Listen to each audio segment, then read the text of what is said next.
Barbara can join us. Are you ready at Northwest CATV? You're set. Okay, good. So we're going to be going right away. Welcome. This is the legislative breakfast that was postponed from about 10 days ago. It's now Monday, April 5th, and our legislators are here. We have a quorum of legislators, and we have guests that are here, which is really good. We'll get started on questions and issues. I'd like all the legislators to introduce themselves, explain what committees they're on. If there's any questions about bills we're working on, I'm going to ask the people ask those questions so we can get to that without taking up the whole thing, just reviewing what we're doing. I'll start off. My name is Lynn Dickinson. I represent St. Albans Town. I sit on the Commerce Committee, and I'm the chair of this delegation, and we'll go to Casey Toof. Thanks, Lynn. Representative Casey Toof. I represent St. Albans City and St. Albans Town in Franklin 3-1, along with Representative McCarthy. I sit on the House Education Committee, and I'm looking at my bills I wrote on the wall over here. We just got over crossover, so we spent a lot of time on the floor. Right now, I gotta admit people while I'm talking. So right now we've been spending a lot of time in House Education working on H315, which is an appropriation bill. Basically, we're trying to spend all the Fed money. We're trying to figure out where we can spend the federal money without putting money onto the ed fund. So there's a couple of bills on there: our literacy bill, our community schools bill, and I think there was another one.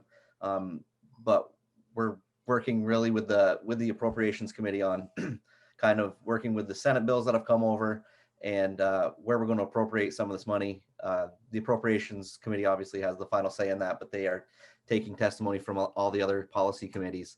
We're also looking at S115, which is a miscellaneous ed bill, and we're working, the Senate also had a literacy bill, so we're working on literacy, miscellaneous ed, and there is a universal school meals bill, but that hasn't come over yet. That's in the Senate. I don't know what the holdup is there. The Senate might have some information on that. So thank you for coming. I think that's all I have, Lynn. Okay, Representative Hangout. Yes, good morning. I'm Representative Lisa Hango, and I serve Franklin 5, which is Highgate, Franklin, Berkshire, and Richford. And I sit on the General Housing and Military Affairs Committee. I'm co-chair of the National Guard Caucus. Obviously, we deal with military affairs, both active and veterans. We also are primarily focused on housing in my committee, rental housing, affordable housing, home ownership. We also deal with a lot of miscellaneous bills that don't fit into other committees, and we are the policy committee for any alcohol, tobacco, lottery type bills. And welcome. Representative McCarthy. Thanks, Representative Dickinson. I'm Mike McCarthy. I represent St. Albans City and the southern part of St. Albans Town, along with Representative Toof in Franklin 3-1. I serve on the House Government Operations Committee, and you probably know that we have spent most of the last month focused on how we save the teacher and state employees' pension systems. I also serve as the Assistant Majority Leader, the whip in the House, and I have been really focused on how we move forward on the budget, capital bill, the big money bills that have been moving through the House last week. We passed a transportation bill that I'm particularly proud of, had a lot of elements that I'd worked on when I was in the Transportation Committee last year, that are good ways to reduce the cost of transportation, increase access to public transportation in the future, and finally get a whole bunch of paving projects that we've been waiting for a long time in Franklin County funded with a really unprecedented level of paving money. So those are some of the things I'm proud of that we've been working on, but it was a very busy month, and happy to leave the rest for questions. Thanks. Brian Savage, please. Morning, Representative Brian Savage. I represent Franklin 4, which is Swanton and Sheldon, along with Representative Bob Norris, who regrets that he's not able to attend this morning due to another appointment. I sit on the Transportation Committee, and as Representative McCarthy has explained, we did pass out and got approved by the House the Transportation Bill, which has got a lot of money in there for local aid to the town highways, paving for a large number of state highways, and a lot of other projects that have been worked on over the last couple of years. And then when that clears, the transportation bill always starts in the House. And then the DMV bill starts in the Senate, and now we have that. And what the DMV bill does is basically deal with law and the rules of the road. So we're in the process of reviewing that. And generally speaking, those are the two primary bills that the Transportation Committee will do for the session. But we do have other bills that have been introduced, been referred to our committee, and we've started reviewing those to see if maybe perhaps they'll fit in the DMV bill someplace, or we may have to take them up on their own. But so that's what we've been doing since crossover date. And I know we're going to get right back into that tomorrow when we start up again. Thank you. Senator Parent. Thanks, Lynn. Again, my name is Corey Parent. I'm one of your two state senators. I represent all of Franklin County except Richford and Montgomery, but we have Alberg as well. I serve on the Senate Agriculture Committee in the morning and on Senate Institutions in the afternoon. With institutions, we're just getting the bill over from the House, the capital bill, which decides how we spend all of our bonded dollars in the state of Vermont. So we're just digging into that now. And on agriculture, we've actually spent a lot of time on a composting bill, but also on universal school meals, which is getting hung up in the Senate and a few other committees. So we'll see if that makes it through this year. Likely probably to be lowered to, at most, probably universal breakfasts from pushback from superintendents. And that's what's kind of causing the political hang up in the Senate. That being said, we're just getting over the miscellaneous ag bill, where we're going to look at a few items, including how to try to increase processing facilities for meat processing in the state of Vermont. We have a backup now for farmers who want to get into meat production. They just can't get the animals processed into market. So there's quite a few things we're going to be looking to do to alleviate some of the pinch points in the the economic cycle for some of our farmers who are looking to diversify. Thank you. Representative Rehnquist. Thank you, Lynn. Carl Rosenquist. I represent Franklin 1, which is the town of Georgia in the southern part of Franklin County. And I sit on the Human Services Committee along with Representative Gregoire. And bills that we've been dealing with, probably the most important we took most time and energy on was 171. We call it the child care bill, but it changes a lot of aspects of how child care costs are allocated and covered for people that are in need of having subsidy, et cetera. So, I mean, we spent a lot of time on that. Secondly, we did coming out of committee this last week was 265, which was a bill to create a child, youth, and family advocate to deal with issues with children going through the essentially Department of Children and Families issues, where sometimes it results in children being separated from their parents. We're hoping that this creation of this office of advocacy will help alleviate some of those problems going forward.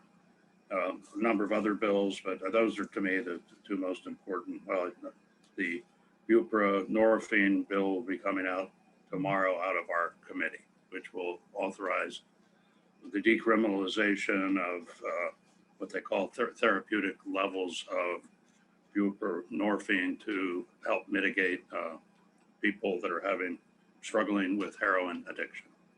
Thank you. Oh, that's great. Okay, Representative Murphy. Thank you. I'm Barbara Murphy. I live in Fairfax and serve Fairfax as Franklin 2 in the State House. I am on the Committee on General Housing and Military Affairs with Representative Hango, who has already spoken, and I'm afraid I do apologize for being late. The commute was atrocious. But we did last week put out the resolution from our committee apologizing for the Vermont's involvement and leadership in eugenics movement back in the 20s and 30s. That was quite a focus of our committee, quite impactful for all of us, and is a bit of a stepping off point for some other legislation we'll be looking at and forwarding to the rest of the House and body on trying to make using words that fit the structure of the conversation, but reparations in some way, trying to assist people whose families and current day members have been harmed by actions that were taken. So in that, some of the bills we're looking at for housing, for other situations, we're just trying to see if there's some way to give a step up to folks that have been held back due to those actions. And being General Housing and Military Affairs, we do deal with quite a lot of different types of bills. They are many times seem uncategorized. That's the character of our committee. So the other bill that this week we'll be putting on the floor today is to do with general contractors and starting a registration list that is really just a sense of putting together a list of people you might call if you had a small construction project for your home, but they would be on a list that means no one's registered through that office a complaint against them. It gives a sense of security that when you hand over your deposit for half the project, the person isn't just going to not come back the next day to get to work. So doing a few different things. I am guessing that Representative Hango also spoke to some of our committee work, so I will end it there, but thank you. And I apologize for being late. Thank you, Representative Gregoire. Thank you, Representative Dickinson. Carl already touched on what we were doing in committee, so I don't really have much to add to the child care to try to make child care more affordable for some parents. Also to make it easier for providers and employees in the form of like student loans and stuff like that, support. So we did that and we passed out the child advocate bill on Friday. So that's pretty much what we've been doing for the last month. So thank you. Okay, thank you. Those are the representatives that are and senators that are here. For those of you who are familiar with Zoom, if you go down to the place, there's a different place in all of these sometimes, but reactions, you can raise your hand on the participant screen. That is where Casey Representative Toof will look to call on you. If you don't know how to do that, you can always just raise your hand like so. I'm going to ask that everybody be understanding that we're all here to be friendly and civil and to be respectful to each other, but and I'm sure all of us will be, but we can agree to disagree sometimes if there's a discussion. I'm asking also that you identify yourself so we know who you are. And is there anyone who has a question? If not, I will call on people, and I'll start with, well, there's Melinda White. I can start with Melinda.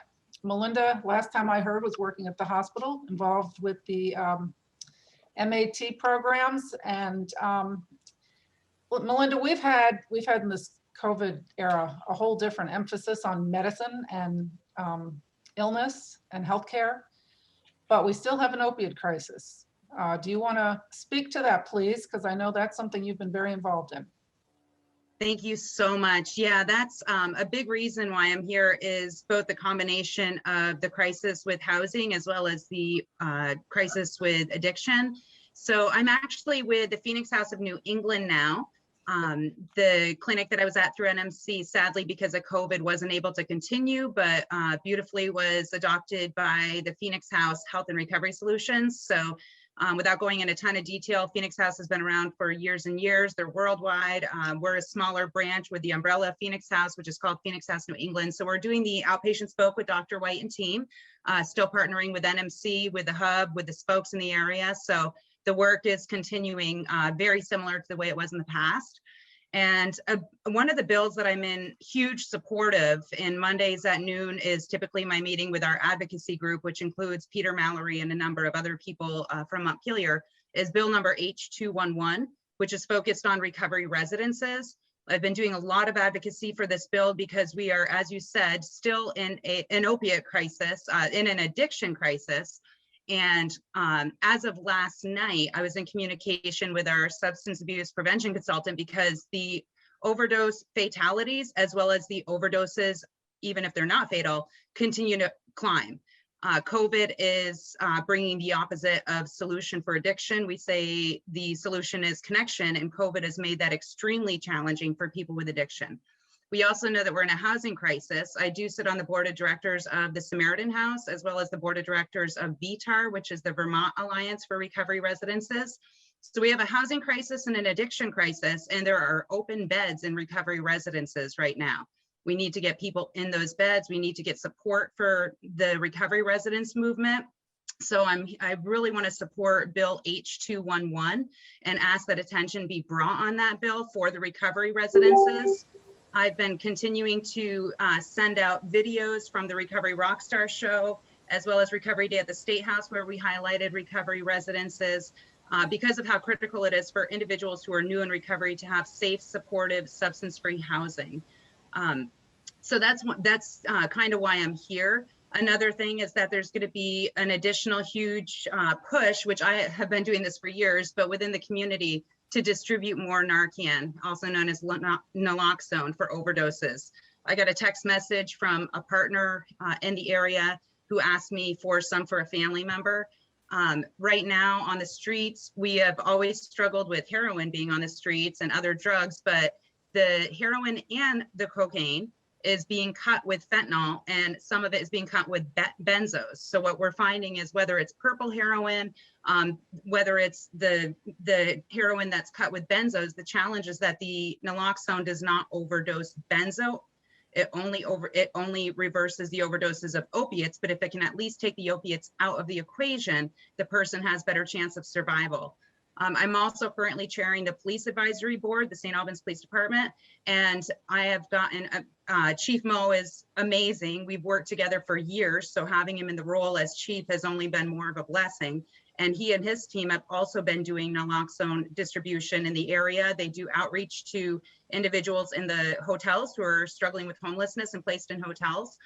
So we've got a number of partners that are helping with the distribution, but for any partners on the call, just an FYI that you'll probably be hearing from me sooner than later, because I'm going to get another delivery of 200 kits of the harm reduction packs so we can get them out on our streets. Okay, I see Lisa Hango has her hand up.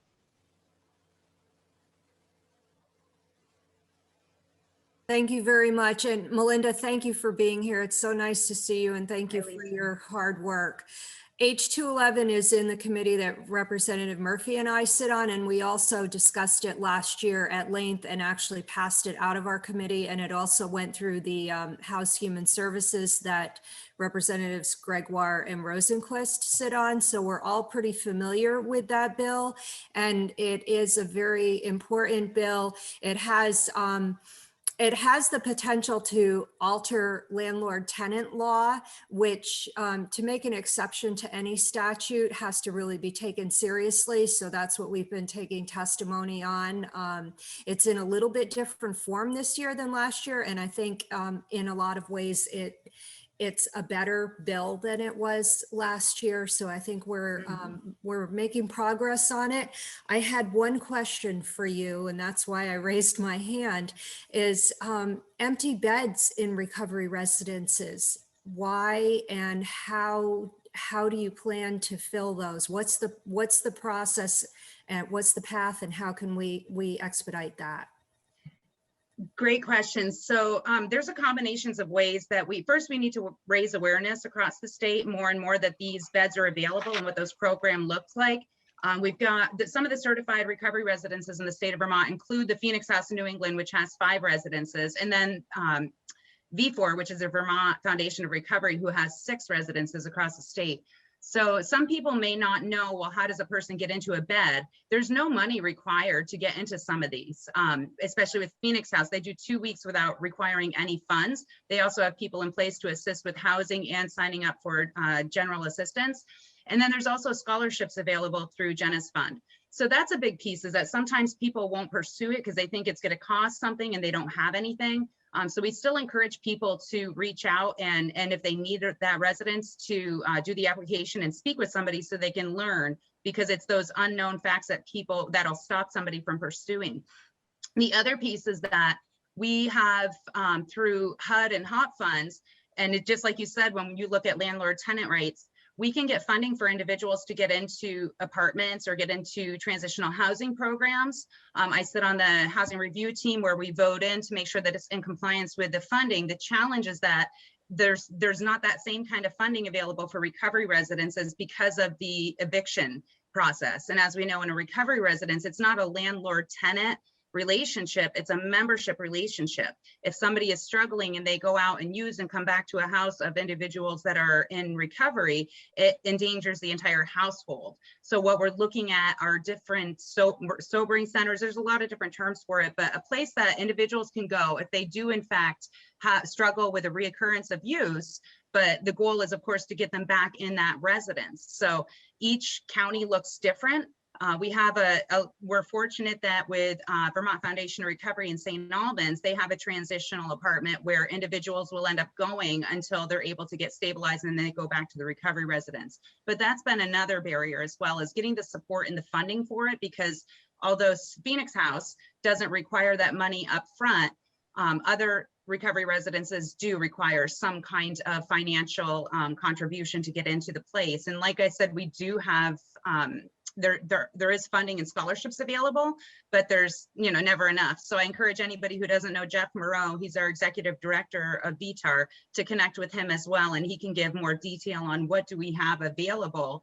But also, I think the biggest thing is just more awareness of how people can get into these, and that there are open beds, that they are available. People who work for community actions and shelters and other housing organizations and housing case management, if they can know that this would be an option for people, and that it's not as complicated as it may sound, that might also help to fill the beds. Thank you very much, Melinda. Keep up the good work. Good to see you. Okay, Jonathan Billings has his hand up. Go ahead, Jonathan. Got to find my unmute.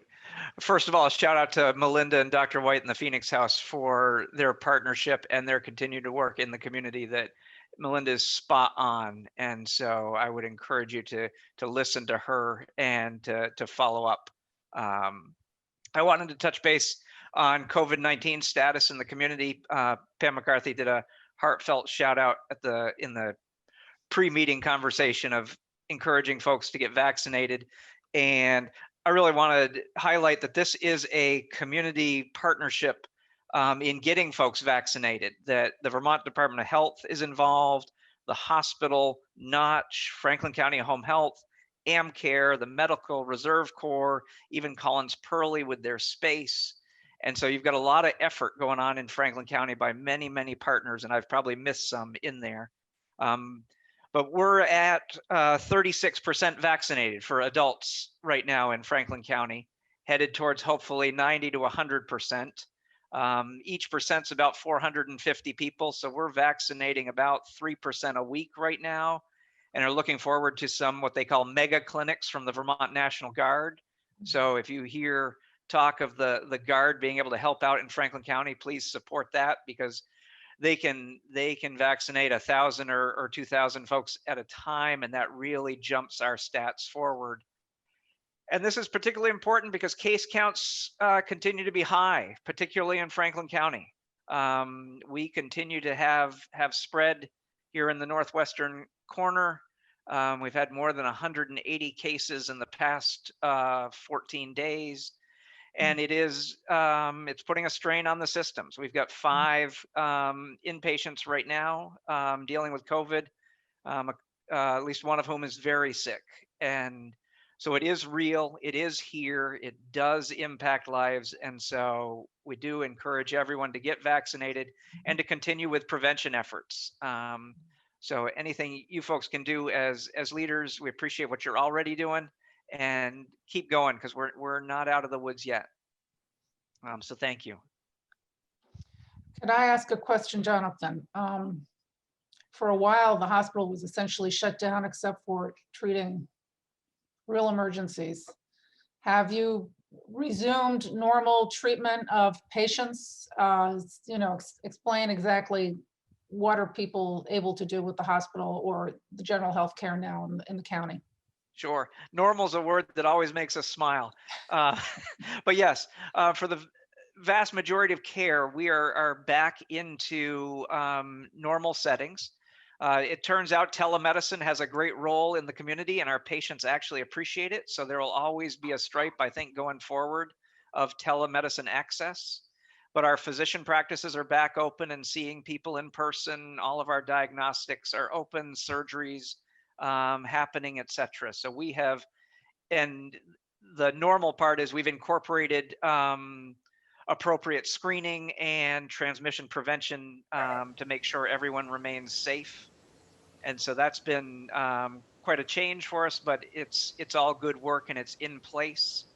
The governor has given us authorization to begin to allow some increased visitation. And so you'll see it'll probably take us a couple of weeks to get the proper systems in place, but we'll begin to allow a vaccinated individual to visit an inpatient. And so that's coming.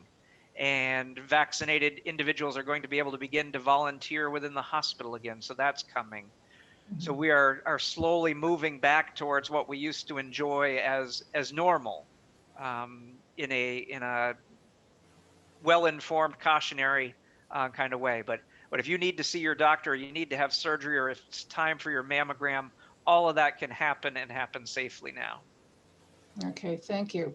Following up on that, and also maybe following up on Melinda, Ben Kaufman's here from Samaritan House. What are you doing about COVID vaccinations? Or are your residents able to be accommodated? Yeah, so I wish that I had Martina Newell, one of our direct services manager here, because our direct services team has been at work. And to my understanding, we are going to be vaccinating folks with obviously the help of the state, who are both here in shelter.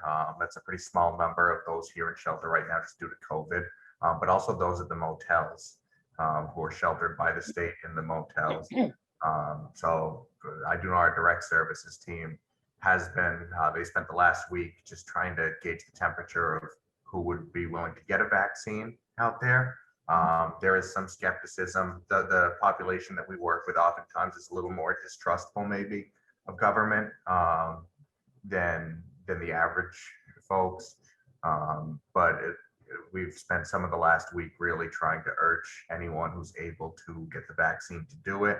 And it's also my understanding that we are going to be attempting to provide the Johnson & Johnson dose to anybody who's sheltered in the motels or here at the shelter, because their living situations and their transportation situations change so frequently, and it can be tough to get around. That one-shot option is really going to be beneficial. So we've had a lot of help from the state and of course the direct services team here and some of the community partners in making sure that anybody who's unsheltered or precariously housed right now is going to have access to the vaccine if they'd like it. Oh, good. Any other comments, questions? I guess the only thing I would add is that when we're looking at the age groups of individuals getting vaccines, the effectiveness, and people who are, I believe it's 16, age 16, 17, we're also going to be following up. So when these pop-up sites are being done at the hotels where individuals struggling with homelessness are placed, that there is still going to be information gathering of individuals that are teenagers that want the vaccine so they can be followed up with the appropriate vaccine. So that hasn't gone undiscussed by the community homelessness response team, which meets on Mondays and Wednesdays at noon. Yeah, it seems to me that your populations would be especially high risk. Very, and that's been, although we have to, we have noted over this pandemic for the last year plus, this team, this core team that meets on Mondays and Wednesdays, we've noted that we've been very fortunate in the fact that our individuals that we're supporting getting COVID, the numbers have been extremely minimal. So we've been super fortunate with that. Good. Okay. Any other questions? Mike? Yeah, I just wanted to jump in and say that to Jonathan, to take back to the Northwest Medical Center team, just my thanks and my family's appreciation for how you took care of my grandfather and my father when they both got sick. The hospital that we have here is just an incredible resource, and the way that your leadership and the team that you have there treated my family was just really incredible, and I just wanted to say thanks and let you know that. I appreciate that, Mike, and I will pass that along. I wish it had been under easier circumstances, but thank you. Linda Kirker. Good morning, and thank you all for representing us in the legislature. Just two quick things. One, it's amazing the legislative focus on social issues. Food, housing, shelter, all kinds of things. I would like to just ask those of you who are in the House, you know that there was recently a vote in the Senate regarding voting by mail. And I just think it's so critically important that when that bill gets to the House, that you folks take serious consideration of protecting the validity of those who are voting, that we ensure that every person who votes has that right as a citizen and as a member of a particular voting district, etc. That is so critical to protect, and I ask you heartily to do that. Thank you. And you said you had a second issue, Linda? No, that was just about the social issues. It's just amazing to me how much focus there is on, like, I'll take you back a few centuries when I was in school. There, what my lunch was, even when I was a little girl. When I was old enough, I made a sandwich, whether it was peanut butter and jelly or tuna fish, brought a piece of fruit with me, and bought a little carton of milk for 25 cents or whatever at school. And that was it. But we have created such a system where the taxpayers are seems like providing everything. And we need to get back to more personal responsibility and accountability. Amen. Okay, thank you. Anyone else have any comments? Barbara. Thank Barbara you. Murphy. Thank you. I just wanted to respond that I totally respect people having concerns about our vote. It's so important to our nation, let alone our state. I always say that the minimum any citizen should be doing is casting their vote. And I know so many people here on this in this room are doing so much more. It's speaking to the choir, but I also do want to assure people, as best anyone can be assured, that distributing the ballot is very different from receiving and counting the ballot. And I think making it as convenient, as easy as possible for someone to receive a ballot really is important. We don't want to put obstructions in people's way. The receipt back to the accounting process is where you have your checklist. You have people that have to be a registered voter. So I know there's always a way to game a system. People can always cheat on anything. But I have great faith in our system and that we do have incredible clerks and boards of civil authority that are verifying checklists for those who are casting their ballot. So I just, when I hear these fears, I don't want to poo-poo them or diminish them, but I do want to give some reassurance that it's not just a wild, wild west of how many ballots can we get filled out. So thank you. Mike McCarthy. Yeah, I'll just follow up on Representative Murphy's great point and really appreciate the concerns with universal vote by mail, but also want to say that, you know, House Gov Ops is going to take the election integrity and people's faith in the elections very seriously.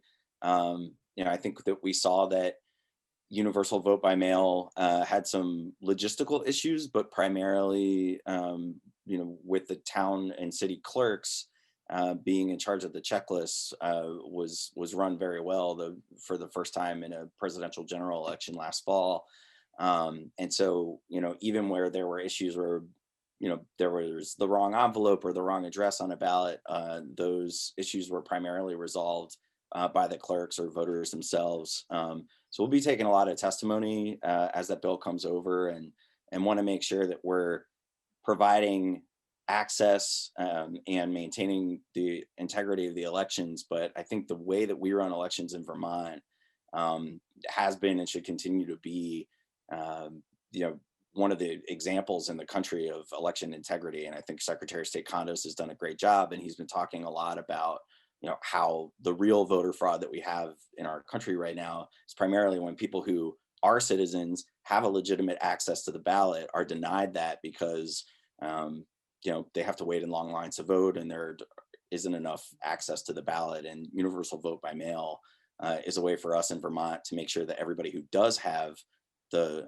right to vote gets access to that ballot and can do it easily. So we're going to try and make that happen in a way that, you know, has the election integrity that I think we all expect. And I think in large part that's going to be because we're still going to have the majority of the actual execution of elections done by our local clerks.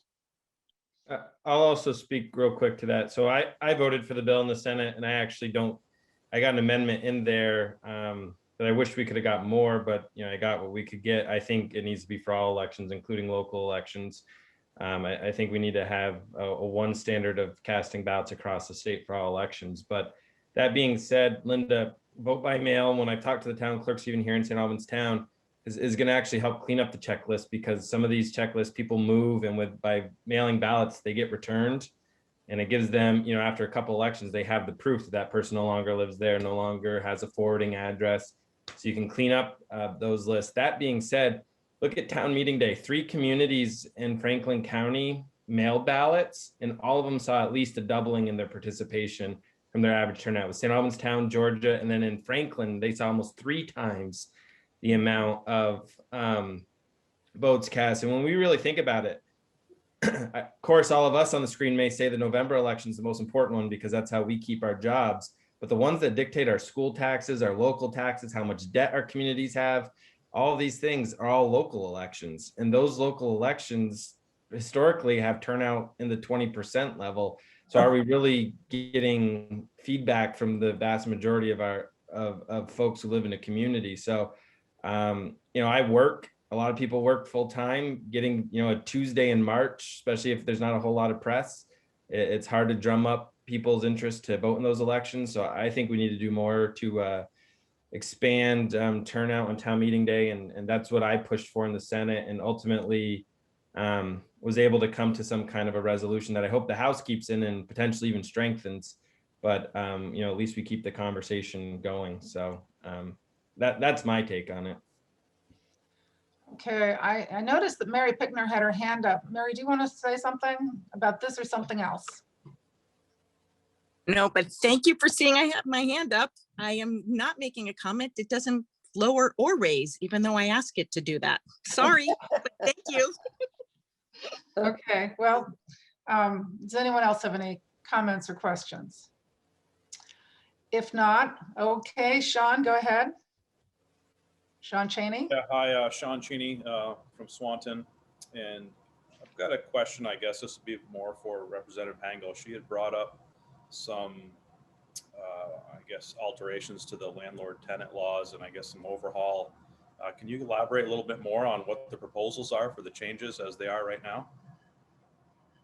Yeah, thank you for that question. The landlord tenant laws that I'm referring to have to do specifically with these recovery residences and around, as Melinda White said, the eviction process. So in normal circumstances, there is a process that a landlord can go through to evict a tenant. And in these residences, the goal is to try to keep people safe and off the streets, particularly when they fall back into using substance abuse. So that there are some provisions that are being discussed that would not allow the operator of a recovery residence to evict a person who has fallen back on their habit. This is really, it really is in the preliminary stages. It is about discussion with all the parties involved. As you can see, it's quite complicated to talk about amending a statute that has been in place for a very good reason. Recovery residences are not typical single family dwellings that you would rent out to somebody. They really are group homes, and that exception to landlord tenant law was made, I believe it was about 30 or 40 years ago, for group living homes for folks who were disabled mentally or physically. So it already exists. It's just a matter of trying to find the right way to keep these folks safe and from getting back out on the streets and falling into bad habits again. So that's what I know about it. There's certainly a lot of testimony that's been taken over the last 2 years that I've been in the legislature, and pro and con. And does that answer your question? Because I do have something else that I'd like to speak about housing that should be of interest to everybody. I guess it does. I wasn't sure if it was specifically about that or if it was general law change, which it sounds like that's specifically about those. So that's not really. That's correct. In my case. That's absolutely correct. Landlord tenant law is going to remain the way it is for all of the rest of us. The thing I wanted to bring up that is really important, that perhaps all of you can get out to your community partners, is that today a new program that existed in 2020 is reopening. It's called the VRAP program, and it's the Vermont Emergency Rental Assistance Program. It existed within the Vermont Housing, the Vermont State Housing Authority in 2020, having to do with the pandemic and folks who had back rent, rental arrearages, utility arrearages, and landlords could not get their money paid to them.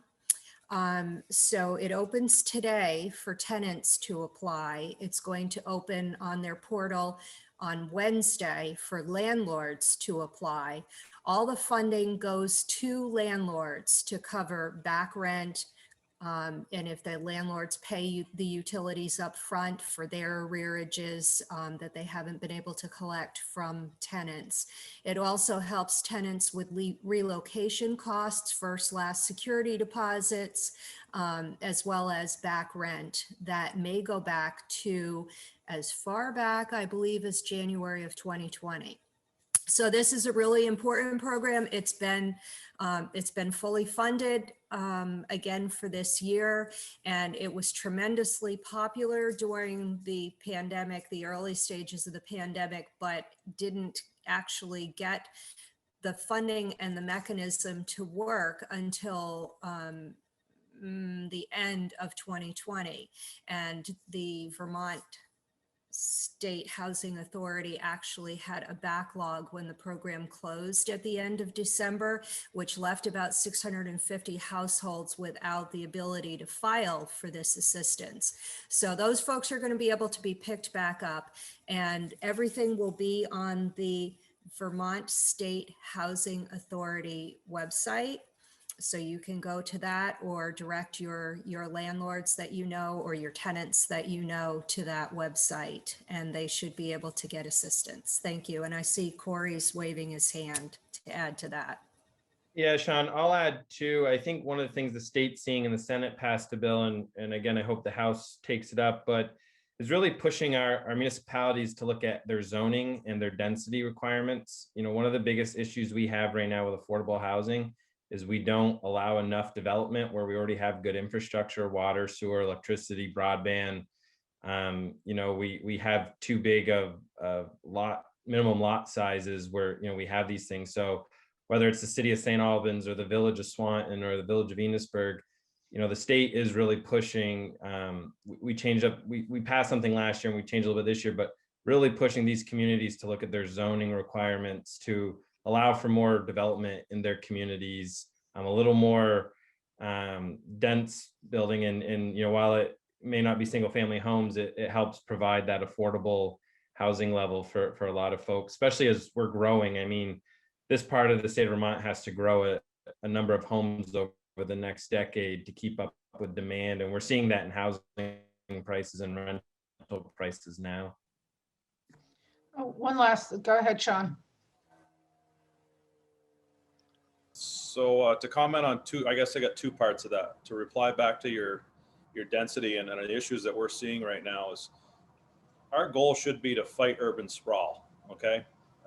If we look at what the cities have done, they've densely packed things in, and that's to kind of keep our countryside from being completely developed. What we love about being in Vermont is the fact that it is very rural, right? We do have a lot of open land. And what that does is start to push people out to the country more. I grew up on Macquam Shore in Swanton. As a kid, it was maybe one American to 10 campers, or I say American, one full-time resident is probably a better term. They were all Canadians mostly at the time, but it was one full-time resident to maybe 10 camps. You're more than 50-50 now at this point. Why? Because our infrastructure has gotten better. We're able to use furnaces, not a wood stove anymore. We've got better insulation, better building, better construction. We have better highway departments that are handling things for people. We have all-terrain vehicles, or we have four-wheel drive vehicles that are allowing us to get in those places that we couldn't get into before. It wasn't realistic to build in a lot of the places that we had the ability to before, because while I needed that village environment, right? I needed my neighbors more. I needed those services to be close to me. Over the last 30 to 40 years, because life has gotten so much more comfortable for all of us, and those standards have gotten so much higher as far as housing and our ability to live in those places, urban sprawl has really taken off. Our town plans have been very slow to follow that. And what's happening is this massive urban sprawl is being created in Vermont. And we're going to lose a lot of things that we love about Vermont, because we're going to end up with a house there now versus densely developing those areas like our villages and our communities, so that all these programs we're discussing here today are going to be within reach for people. All right. They're not all going to have a car and ability to get from one place to another. So if we can densely develop those areas so they can stay close to the Samaritan houses, and they can stay close to those drug rehab facilities that you're talking about now. Right now, they're too far away because there's not enough housing in that one dense area. So changing our town plans is huge. And I'm glad that that's being pushed from the state level, because it needs to happen. And, you know, I'm seeing a lot of towns that are saying, well, we don't want development in this area or that area. But then all of a sudden, they're also crying about affordable housing.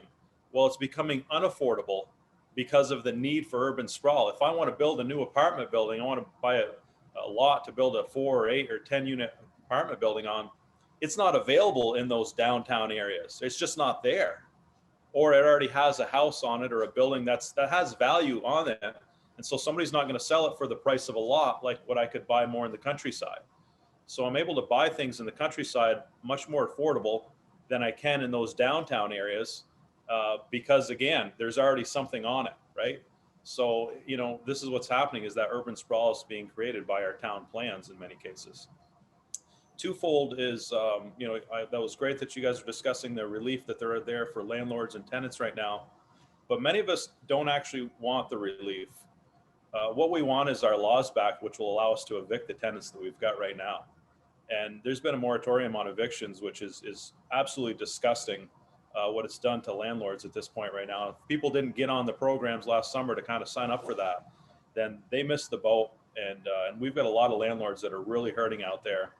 If I went into Twigs right now and ordered the $25 meal and chose not to pay, I'm charged criminal. That's theft of services. I can be then given a no trespass order and not be allowed to go back to Twigs. All right. Again, his bleeding stops after 1 day.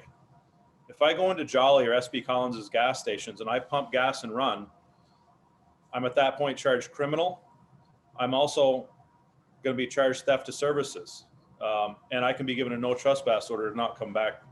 But right now, the way it's sat is tenants have been able to sit in buildings for a year and not pay any rent.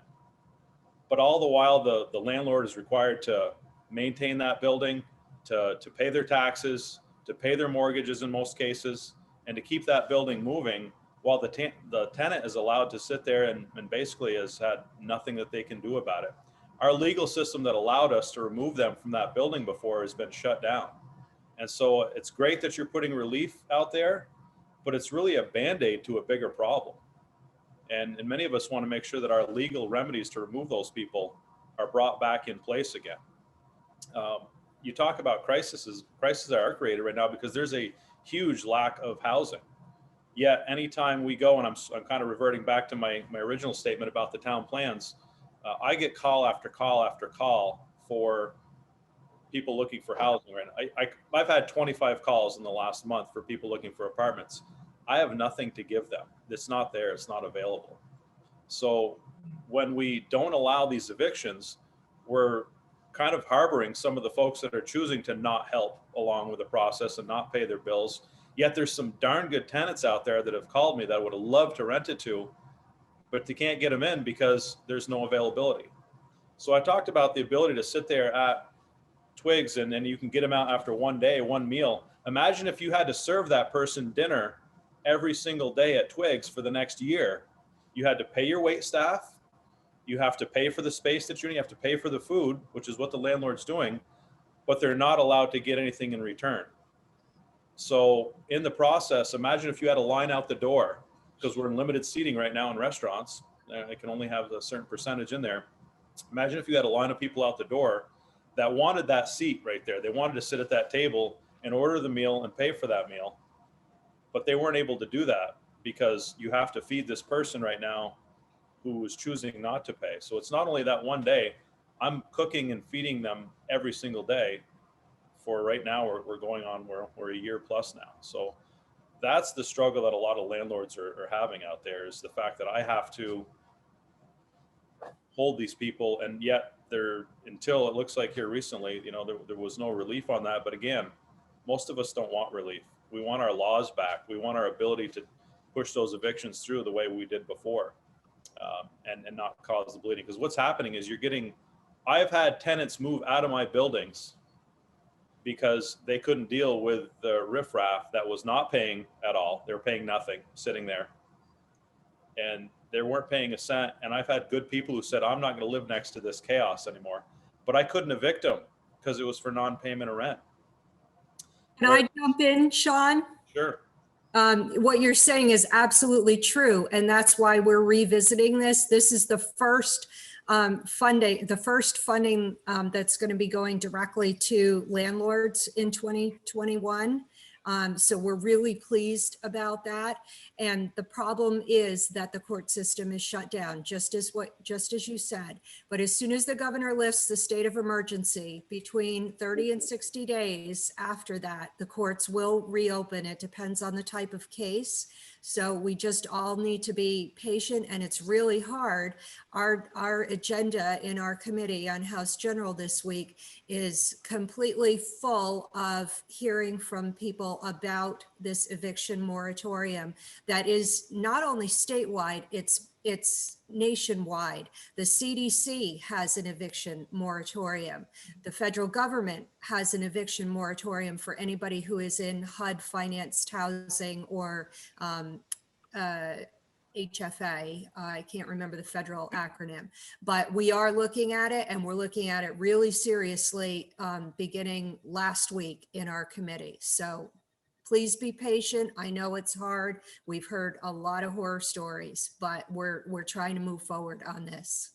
So Yeah. thank you for your thoughts. People give the assumption that landlords are all rich, right? That concept. Most of our landlords in Vermont own 4 units or less. That's the Yes. majority of our landlords. Yes, we This have is those not statistics. a get rich, concept for them. This is kind of helping pad their retirement or get That's them to the right. next level. And when you watch somebody, maybe let's just say they're younger kids, they're in their 30s or something like that, and they've busted their butt for 10 or 15 years in a career, and they've taken everything they've pushed into this one building, and I'm going to go rehab this, and this is my dream. I'm going to make something more of myself.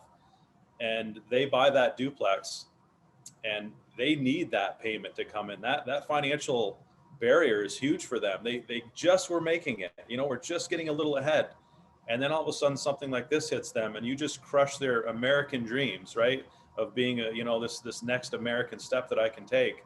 You've just absolutely crushed their dreams at a young age. And really they've lost their faith in the system. And that's my bigger concern, is that we're losing our faith in the court systems and in our government and in our ability to operate the way we have. And then you've got the flip side of somebody who busted their butt their whole life. They were very frugal. And then in retirement, they were going to buy this duplex or buy this 3-unit building and maybe live in one side. And this is going to pad their retirement for them, right? I'm living in there and I needed this. Maybe I didn't make a killing in life, but I made enough to get there.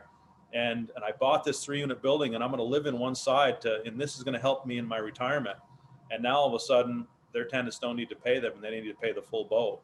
You've just, again, crushed their American dream, but now you've done it on the tail end, where they're about to, they're at or around retirement age. So those are the people I'm concerned with. I'm not concerned with the people that are financially stable and we can weather this storm.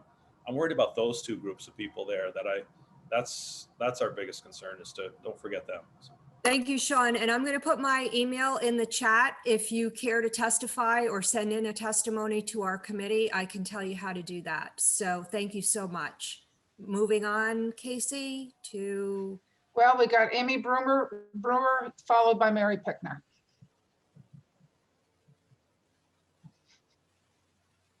Morning, everybody. Hopefully my internet lasts better than it did last time. I just want to draw your attention to a little bit going on in the chat. I was sent a video for you all from Joanna Giroux.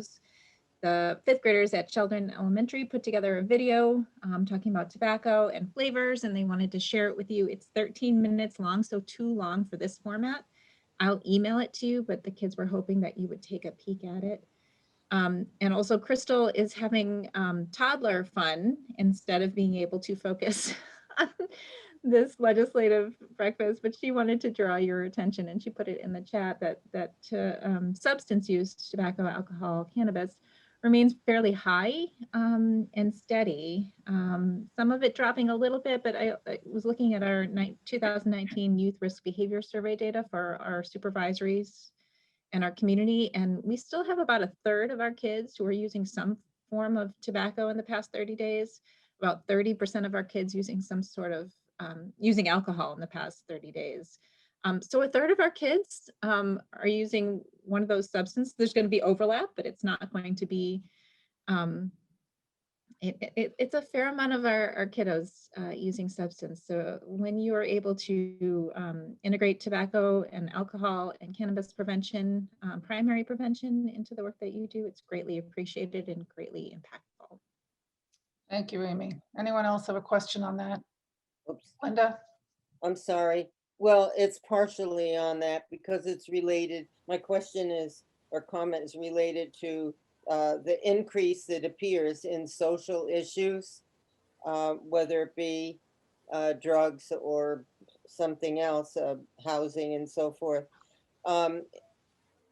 Is anybody looking at why and why those things are happening? And then what can we do about the why? What can we do? What are the fundamentals that are causing these problems? I know we all can think of some for sure. But is there any way that we can address those fundamental causes of why people get into these habits, I'll call them?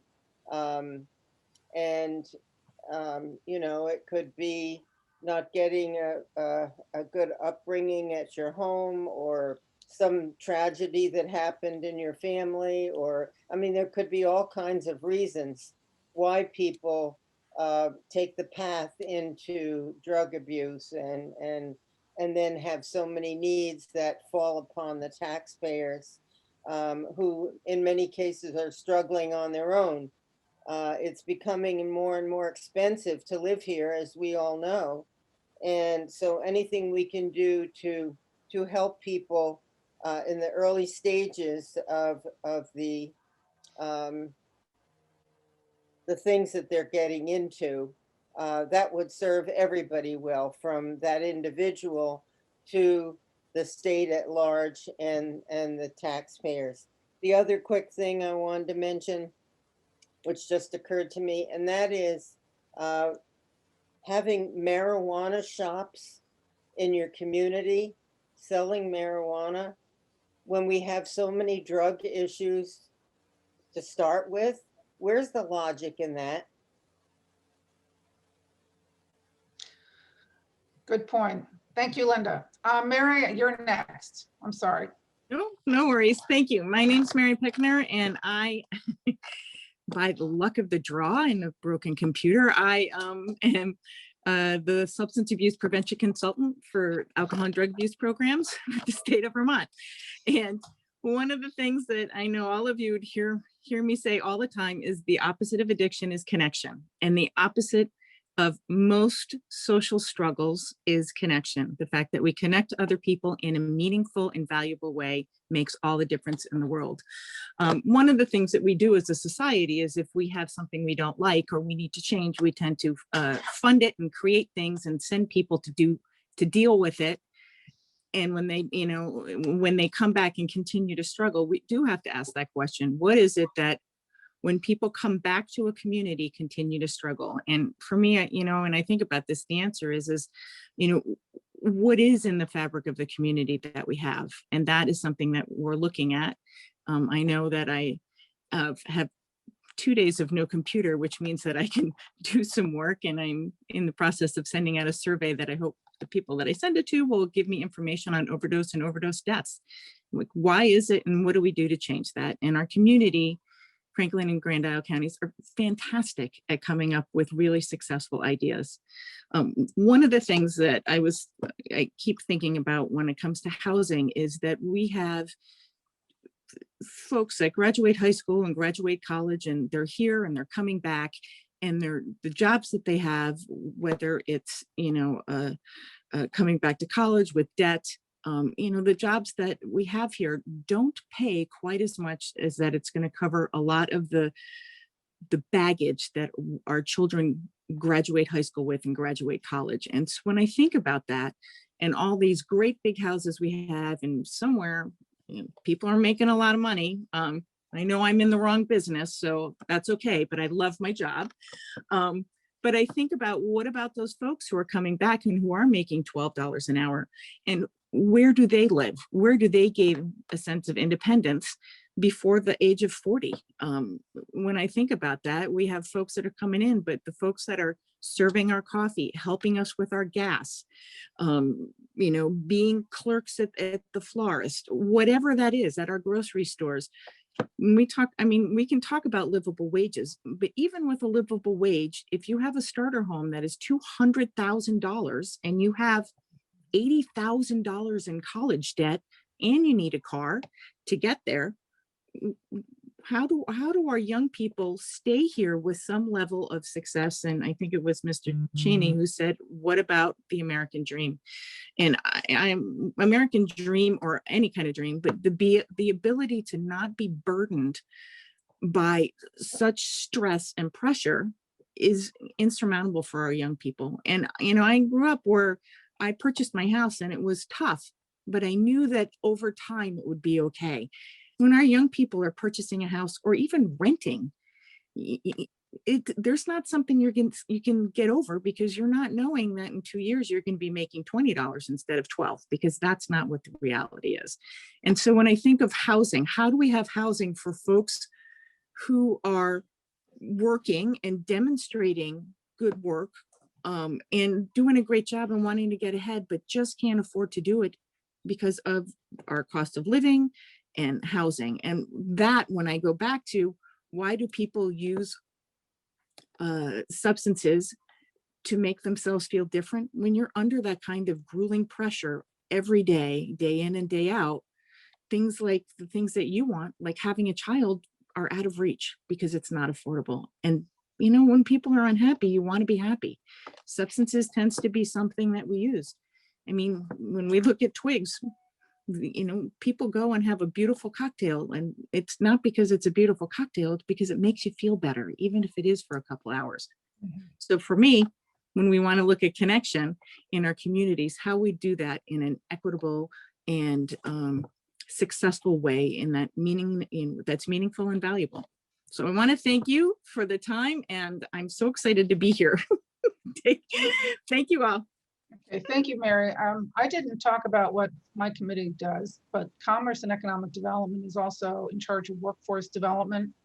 And so one of the things that we supported last fall, as in our ongoing continuing session that went into 2020, is that we took the CARES money that we had, part of it, and we used it toward trying to create opportunity for workforce.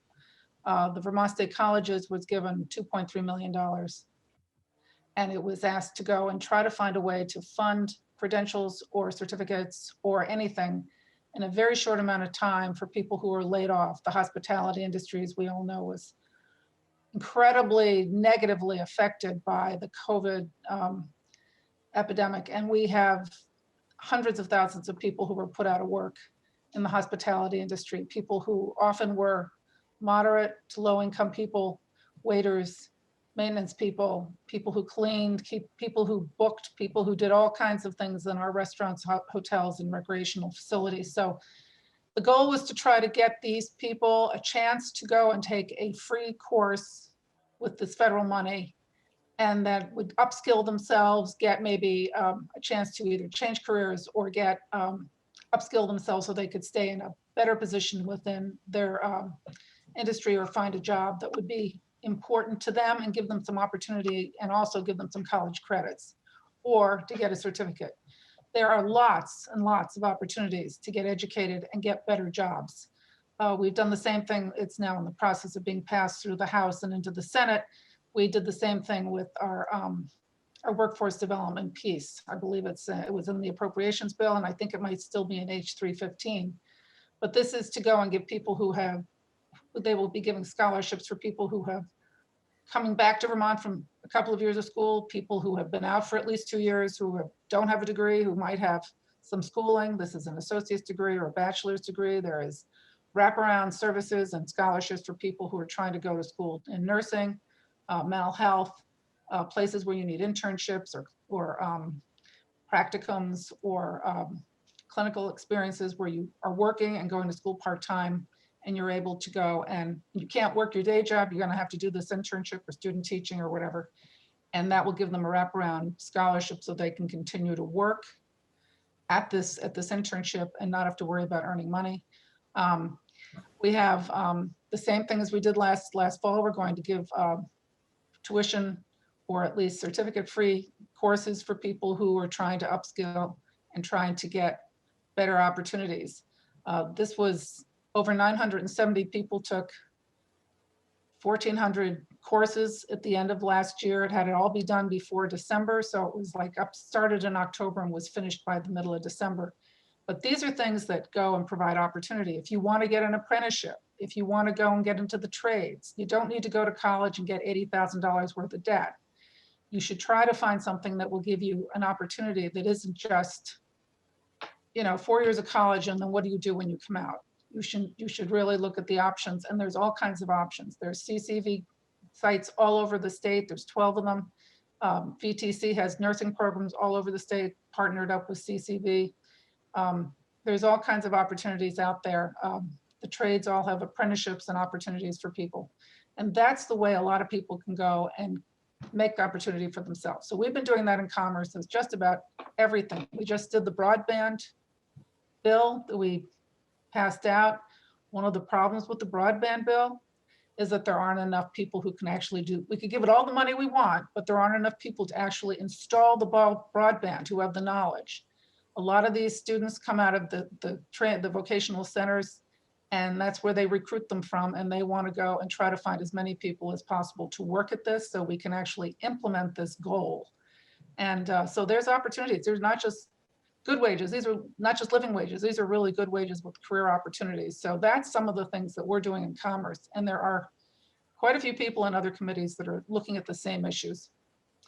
Mary, do you want to? Thank you.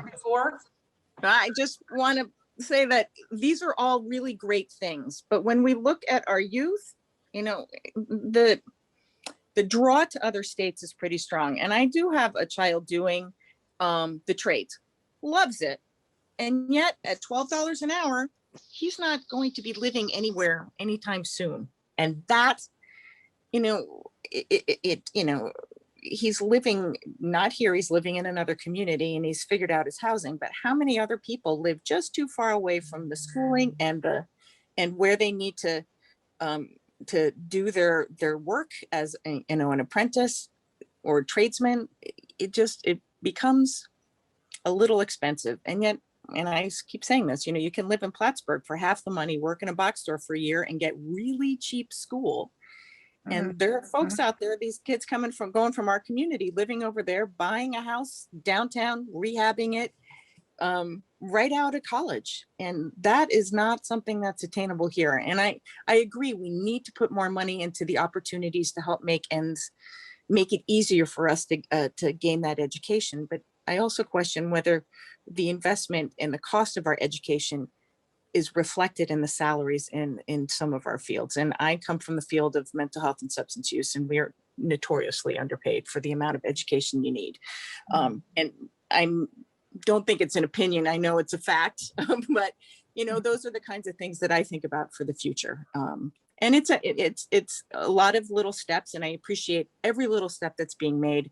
And yet I worry that we are going to continue to lose young people to our neighboring, more affordable states. So thank you for the time today. Yeah, very good points, Mary. Yeah, and you know, that is the thing we're working on. Those are precisely the issues we're trying to address. But thank you for bringing them up. Anyone else have any other comments? Go ahead, Sean. I'll be brief, but I just want to build on what you're saying about the trades right now. There is a huge shortage of people in the trades, whether they're plumbers, electricians, builders. A lot of that was created from that big bust that we had between 2008 and 2012, where very little construction went on.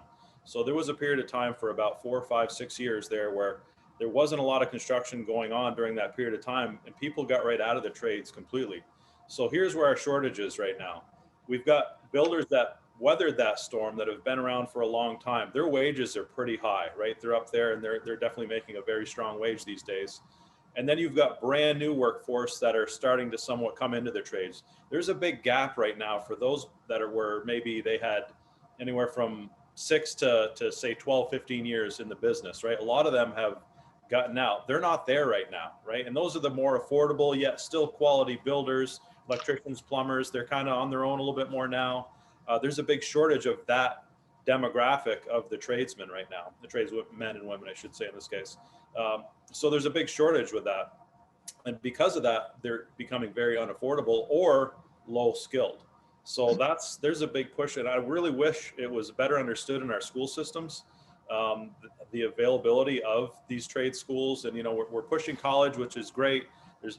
Education is phenomenal. All right. There's nothing better than education. The more you know, the better places you can get in life.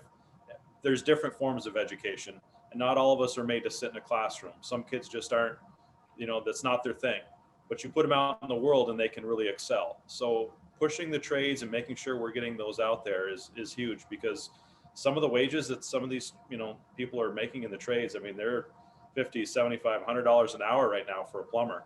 And that's pretty darn good money anywhere you go for somebody who maybe went to a trade school or just learned from Uncle Charlie. So, you know, when you didn't have to start life with a $100,000 or $200,000, you know, college bill that was dragging you down in life, but yet you were still able to come up with that. It just pushing the trade schools is definitely gonna be beneficial for a lot of people who just aren't that college bound. You know, there is a shortage. So that's all I got. Thank you. Yeah, and that's where often the building trades in the high school vocational centers, they're available. They're in most of the high schools that have the vocational centers, and some of them are really impressive. They are. I've been on the Cold Hollow Advisory Committee for, I guess, 3 or 4 years now. I work with BFA's building trades a lot and try to work with things with them as well. Ross Lavoie, you know, and some others out there. And that art is just, we all want nice stuff, right? We all want beautiful buildings and quality living. And even if it is creating more affordable housing, we want it quality. And so to get those skilled tradesmen out there, we've got to get the education. But I look at these programs and there's like 7 or 8 kids, you know, in the building trades at Cold Hollow. Whereas, you know, I don't know how many are in that class, but it's a lot more than 7 or 8, right? And so we're very short the amount of students that are actually in those fields getting the training from the high school level. A lot of it seems to be, well, I'm vaulted out into the world at 18, 19 years old, and I never quite knew what I was going to do. So they got into building instead. So instead of it starting at the younger level and them kind of growing up as that career path, a lot of them are just kind of by way of being defaulted into in life at 18, 19, 20, 25 years old, stepping in then versus the younger ages. So. Yeah, you just addressed an issue that's important, as we have a very high graduation rate from high school and a very low continuation rate in post-secondary. And it doesn't have to be college, but that is a concern that the state has, because we are definitely in need of using every opportunity for our workforce. Whether it's, and we're looking at all sorts of options to develop an ability to have a good workforce, you know, with every place that we can find. Carl Rosenquist, you have your hand up. Thank you, Lynn. Just a couple of quick things. One, for any Georgians that are on this call today, some good news. We have been informed that Route 7 between Milton and St. Albans will be paved early this summer. So that should be good news for many of us. And 2, I've been approached by, and I'm sure many of you have been, but by teachers in our community and other people that work for the state, and requesting that someday I would host some sort of input meeting on their concerns about the potential pension issues. And I know, because of what the speaker said the other day, maybe some people would think the urgency isn't as much as it was. But I'm going to suggest to this delegation that we look at a time that would be more convenient for teachers and state employees to attend. Obviously I was telling them we had our breakfast this morning, and they said, well, you know, we're at school at 8 o'clock in the morning, and that's true. And I've told them we try to move these around to accommodate a number of people. We have them on Saturday, we've had them in the evening, etc. So anyway, I'm throwing out to the rest of the delegation that if they might think of some dates, or would it be a good idea for we as a delegation, instead of individual representatives for a town, to host such a meeting? So I would appreciate hearing from other delegation members whether they think that's a good idea. At the moment, I haven't been given any dates by these people that have called me, but I'd be happy to reach out to them again to try to come up with some suggested dates. Thank you. Okay, thank you, Carl. We did have our last meeting in February was on a Saturday. We had a number of teachers who attended. For those of us who are here, remember that. We do have someone on the Government Ops Committee. That's Mike McCarthy. They're actually just barely starting this, from what I understand. Mike, is, you know, have you taken testimony on this proposal that's been put out there by the treasurer? So what we've been doing and where we are right now is that it's very clear that we need to have reform of the way that the pension systems are managed. So you're talking about the governance proposal, I think, when you say what the treasurer put out. Well, the treasurer had a proposal and then there was a proposal put out, was it last week? Yeah, so Went to your committee? yeah, so what I would say about where we are with pensions right now is that the treasurer dropped a bomb on all of us. And I think if you weren't sitting on one of the pension management boards in last fall, and you became aware of the increase in the unfunded liability, the lowering of the expected rate of return, and the acknowledgement that actually the costs that we would need to pay out to beneficiaries in the coming years are going to be much higher than we thought they were going to be, all came at the same time in the form of the annual report in January. And so the speaker and the pro tem said, you know, we're going to really look at the pensions. And finally, after decades of, you know, people have said kicking the can down the road over and over again, right, about doing any kind of reform. And the challenge is we've made commitments to people. They've teachers and state employees, we value their work.